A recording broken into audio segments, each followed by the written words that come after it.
L'homme ne vivra pas de pain seulement, mais de toute parole qui sort de la bouche de Dieu. Voici votre moment de méditation quotidienne.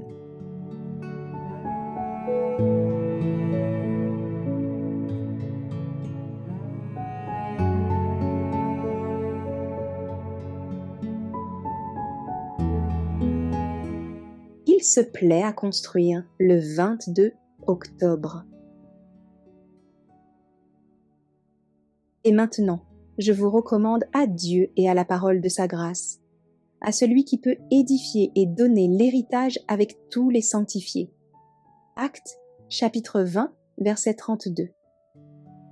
La seule connaissance essentielle est celle de Dieu et de sa parole. Tout chrétien devrait croître de jour en jour dans la compréhension des sujets spirituels.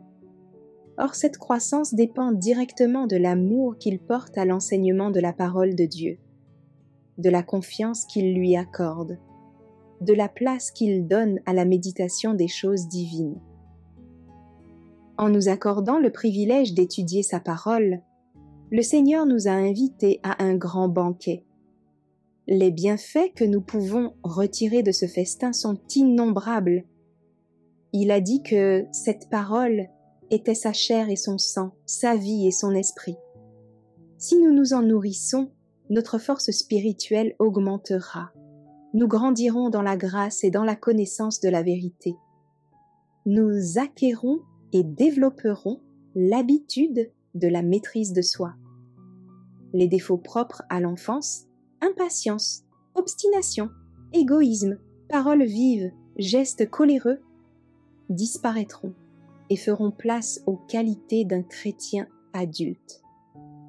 Dans sa miséricorde infinie, le Seigneur nous a révélé par les Écritures l'idéal de la sainteté. Il a poussé de saints hommes à décrire, à notre intention, les dangers dont notre sentier est entouré et les moyens de les éviter. Ceux qui sondent les Écritures et qui se conforment à leurs injonctions ne seront pas laissés dans l'ignorance au sujet de ces choses. Au milieu des périls des derniers jours, chacun des membres de l'Église du Christ devrait avoir une connaissance précise des bases de son espérance et de sa foi. Connaissance qui n'est certes pas difficile à acquérir. Nous trouverons des sujets abondants de méditation si nous voulons croître dans la grâce et dans la connaissance de notre Seigneur Jésus-Christ. À mesure que le peuple de Dieu croîtra en grâce, il obtiendra une plus claire compréhension de la parole. Il discernera une nouvelle lumière et une nouvelle beauté dans les vérités sacrées.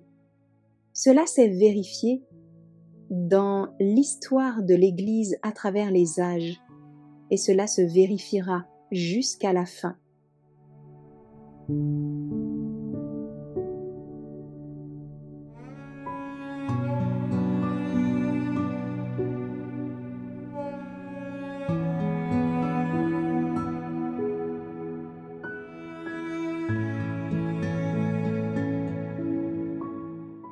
Merci d'avoir écouté cette présentation.